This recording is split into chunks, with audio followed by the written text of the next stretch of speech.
Alhamdulillah, Alhamdulillah kita semua masih sama-sama dalam majlis yang mulia, dalam perkumpulan yang mulia, bersama orang-orang mulia, bersama para sosok yang dirindukan oleh baginda Nabi besar Muhammad sallallahu alaihi wasallam, bersama orang-orang yang insyaallah bukan cuma di dunia kita berkumpul, tapi insyaallah kita akan kumpul bersama-sama nanti di hadapan Nabi Muhammad. Ya ahbab yang dimuliakan oleh Allah Subhanahu wa taala, alhamdulillah enggak banyak sebenarnya nasihat, ada yang lebih butuh nasihat. Tapi dari semua perjalanan singkat, rupanya hasil dari perjumpaan itu bukan tenang hatinya. Kalau di saat kita jauh dari Nabi Muhammad rasanya rindu yang menggebu-gebu, tapi saat berada di dekat Nabi Muhammad lebih menyakitkan. Kenapa? Karena bakal pasti ada yang namanya perpisahan setelah itu. Gak mungkin, saya bukan orang Arab Saudi yang bisa 24 jam bebas masuk, bisa mengucapkan salam langsung, bisa mengucapkan sholawat langsung di hadapan Nabi Muhammad, itu gak mungkin. Walihada saya teringat Sayyidina Habib Hasan bin Abdullah bin Umar Asyatiri, beliau pernah mengatakan cinta itu rupanya bukan dekatnya jarak. Kadang-kadang kita dekat jaraknya, tapi hatinya jauhnya luar biasa. Jauhnya luar biasa. Kadang-kadang sampai suaranya keras, sampai kita harus ngangkat suara padahal temannya di samping. Ini menunjukkan kejauhan hati kita. Begitu pula sama Nabi Muhammad. Berapa banyak orang yang dekat dengan Nabi Muhammad tapi dia jauh dari Nabi Muhammad. Mungkin dekat tempat tinggalnya tapi hatinya jauh dari Nabi Muhammad. Dan berapa banyak orang yang jauh rupanya dekat. Maka saya katakan, demi Allah, gak ada kenikmatan yang lebih indah kecuali dekat sama Nabi Muhammad. Oleh sebab itu maka perbanyak salawat kepada Nabi Muhammad SAW. Sampai kata ulama, salah ala Nabi SAW, salawat untuk Nabi Muhammad itu seakan-akan ngerobek setiap hijab kita. Saya dan antum semua ini sama-sama, kita sama-sama orang yang terhijab dari keagungan Nabi Muhammad. Saya dan kalian sama, kita sama-sama terhijab dari kemuliaan Nabi Muhammad. Saya dan kalian ini sama-sama belum bisa merasakan kasih sayang Nabi Muhammad seperti para sahabat merasakannya, karena ada hijab yang begitu besar. Tapi dengan sholawat yang kita baca setiap harinya, mungkin ada di antara kita yang baca ya hanya 100 kali dalam sehari, atau 200 kali dalam sehari, 300 kali dalam sehari, maka yakini setiap yang kalian baca tadi itu mulai merobek satu hijab, mulai merobek satu hijab, mulai merobek satu hijab. Sampai kapan? Sampai tidak ada hijab lagi antara kita sama Nabi Muhammad. Baru kita bisa merasakan bagaimana sayangnya Nabi sama kita, bagaimana rindunya Nabi sama kita, bagaimana keinginan Nabi SAW itu kita ini selamat. Demi Allah, Nabi saat Allah katakan laqad ja'akum rasulun min anfusikum azizun alaihi ma anittum harisun alaikum bil mu'minina raufur rahim. Ayah kita, ibu kita, guru kita, saudara kita, istri kita, suami kita, anak-anak kita, siapapun yang selama ini mengatakan saya sayang sama kamu, saya bakal sama kamu, saya duduk sama kamu, saya bela kamu mati-matian, tidak bisa melebihi sayangnya Nabi Muhammad. Nabi Muhammad 24 jam mikirkan kita. Nabi Muhammad sampai sekarang pun masih menginginkan keselamatan bagi kita. Sehingga dalam kitab Faidul Mukhtarah dikatakan, saat disodorkan amal saya dan kalian semua, saya dan kalian semua dan seluruh umat lainnya, itu dia disodorkan amal kepada Nabi Muhammad. Kata Nabi SAW, idza wajadtu khairan hamidullah alaih, wa idza wajadtu ghairu dzalika fastaghfartu lahu. Kata Nabi, kalau aku dapatkan amal saya, amalnya bin Husain ini tidak baik, kalau saya dapatkan amal saya baik, kata Nabi, maka saya memuji Allah. Alhamdulillah, hari ini amal saya, Habib Ali, Ustadz Mundir, Ami Umar, Guru Sofani, Habib Ja'far, Habib Agil dan semua yang hadir amalnya baik. Nabi bersyukur memuji Allah Subhanahu wa taala. Alhamdulillah, kata Nabi, amal kalian baik. Tapi saat besok seumpama Nabi SAW disodorkan amal kita dan didapati tidak sebaliknya, yakni tidak baik, maka kata Nabi, aku mintakan ampun bagi mereka. Oleh sebab itu ayo terus dekati Nabi Muhammad, jangan jauh-jauh dari Nabi Muhammad. Biasakan, satu rumah itu biasakan untuk mengucap salawat sama Nabi Muhammad minimal 100 kali dalam sehari, minimal 100 kali. Kalau mau maksimal atau mau ditambah ya silahkan tambahkan nolnya aja, nggak usah tambah 100, tambah nol aja di belakang. Kan kalau anda minta uang, contoh anda minta sama Ustaz Mundir, Ustaz anda minta 100, tambah 100 kan mahal. Tapi saat anda minta 100.000, saya tambahkan nol belakangnya 1 aja, teriak Ustaz Mundir langsung, karuan tambah 100 aja. Enggak, kalau Ustaz Mundir enggak. Artinya terus perbanyak sampai hijab kita terbuka, sampai kita ngerasa bagaimana cintanya Nabi sama kita, bagaimana kita ngerasa rindunya Nabi sama kita, sehingga kita mulai merasakan pahitnya, tidak nyamannya maksiat. Makanya Sayyidatuna Rabi'ah Al-Adawiyah, beliau pernah mengatakan, bukankah alaisal muhibbu liman yuhibbu muti', bukankah orang yang cinta kepada kekasihnya itu pasti taat? Loh, kok bisa beliau mengucapkan demikian? Karena beliau ngerasakan manisnya selalu bersama Nabi Muhammad, sehingga beliau ngerasa kalau ada perbuatan saya maksiat, misalkan meninggalkan sholat, maksiat misalkan durhaka kepada orang tua, maksiat misalkan berzina, maksiat misalkan minum minuman keras, atau berbagai macam maksiat lain yang mungkin kita biasa kerjakan, itu terasa kayak dia lagi pahit hidupnya, tidak nyaman sama sekali, tidak merasakan kenyamanan, tidak merasakan kenikmatan, tidak merasakan ketenangan. Sehingga mereka semua ingin selalu berlomba-lomba sama Nabi Muhammad. Jangan kita katakan bagaimana keadaan para sahabat. Para sahabat mereka tenang, mereka nyaman, mereka enak, mereka hidupnya sudah sama Nabi Muhammad, bahkan wafatnya pun sama Nabi Muhammad. Tapi kita yang jadi masalah, kita yang jadi masalah. Kenapa kok kita lebih senang maksiat daripada taat? Enggak lain karena kita belum merasakan manisnya cinta sama Nabi Muhammad. Ayo sama-sama kita belajar, sama-sama saling ingatkan.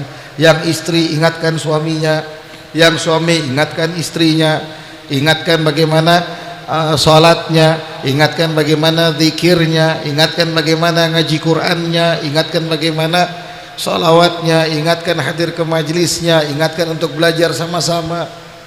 Karena kita ingin kita berkumpul bersama-sama bukan cuma di dunia. Kita pengen sama-sama di dunia sama-sama, di kubur nanti jadi taman surganya sama-sama, di mahsyar pun nanti rombongannya sama-sama, sampai di telaga dan di surganya sama-sama sama Nabi besar Muhammad sallallahu alaihi wasallam. Ayolah bab yang dimulakan oleh Allah. Kalau kita ngelihat kehidupan orang-orang soleh, ya Allah, malu kita. Selalu kita doa pengen masuk surga tanpa hisab sama Nabi Muhammad. Selalu kita minta sama Allah demikian, tapi amal kita jauh dari itu semua. Kita lihat bagaimana salafuna soleh, nggak usah yang jauh sampai ribuan tahun. Yang baru Al-Imam Al-Habib Ali bin Muhammad Al-Habsyi, yang baru kita hauli beberapa waktu lalu, bagaimana cintanya beliau sama Nabi Muhammad, bagaimana rindunya beliau sama Nabi Muhammad. Itu beliau mulai apa? Setiap ada orang yang berangkat haji atau mau berangkat umrah, beliau titip salam, wahai fulan, tolong sampaikan salam rindu saya untuk Nabi Muhammad. Nanti begitu pun lagi kalau ada yang lain, akhirnya beliau tuangkan dalam syairnya, ya sayyidi qalbi bihubbika baihun wa tarfiya ba'da dam'i tajri dima'uhu. Wahai tuanku, kata Habib Ali, maksudnya Nabi Muhammad SAW, hatiku ini sudah tidak tahan menyimpan rasa rindu yang besar untukmu, dan kedua mataku habis air matanya, tinggal darahnya saja yang mengalir karena rindu kepadamu. Apa yang ucapannya yang hanya sekedar keluar kata-kata begitu saja? Tidak, ini bukti cinta beliau sama Nabi Muhammad. Bahkan dikatakan Sayyidina Abu Bakar As-Siddiq radhiyallahu ta'ala anhu, saking rindunya sama Nabi Muhammad setelah wafatnya Nabi Muhammad, Selama 2 tahun beliau hidup, kalau tidak salah, atau 3 tahun menjadi khalifah, orang yang duduk di samping Sayyidina Abu Bakar itu selalu mencium bau gosong.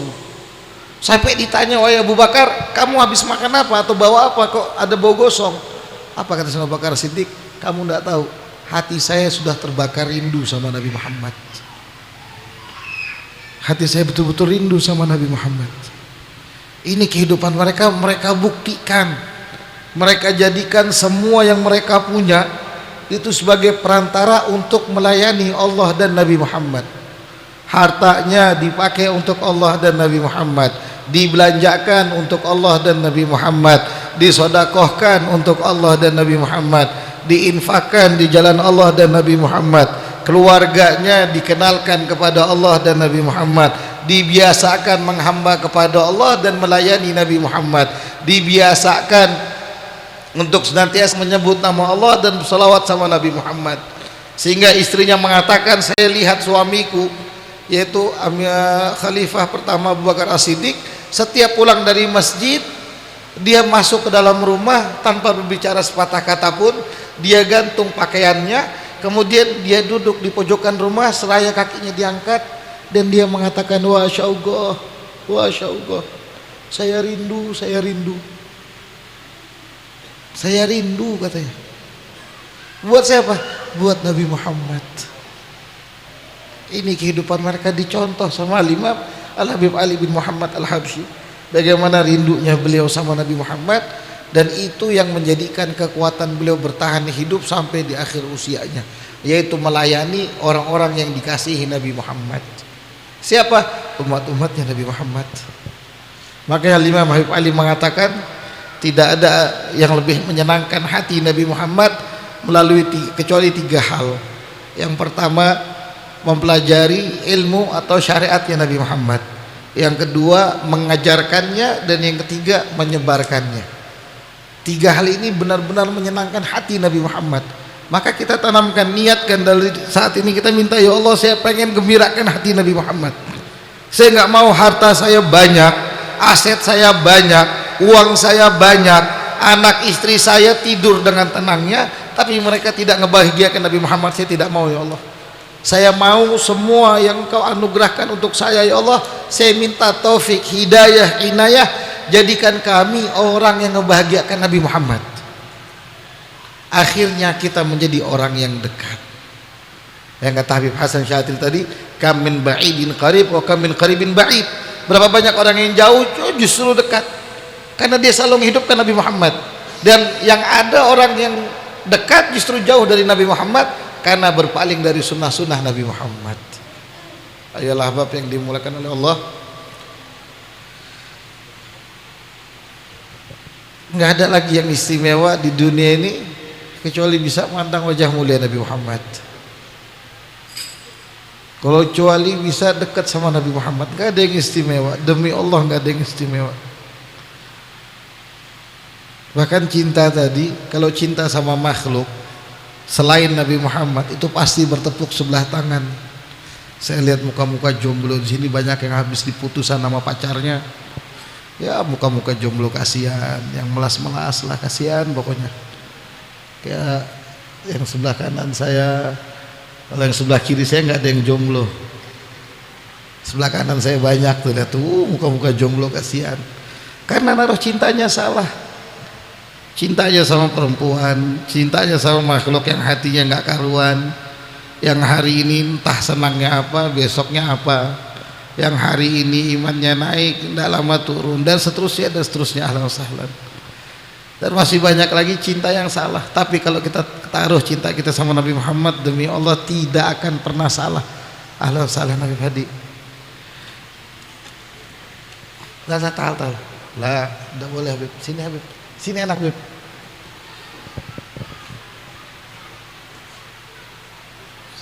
Sehat Habib.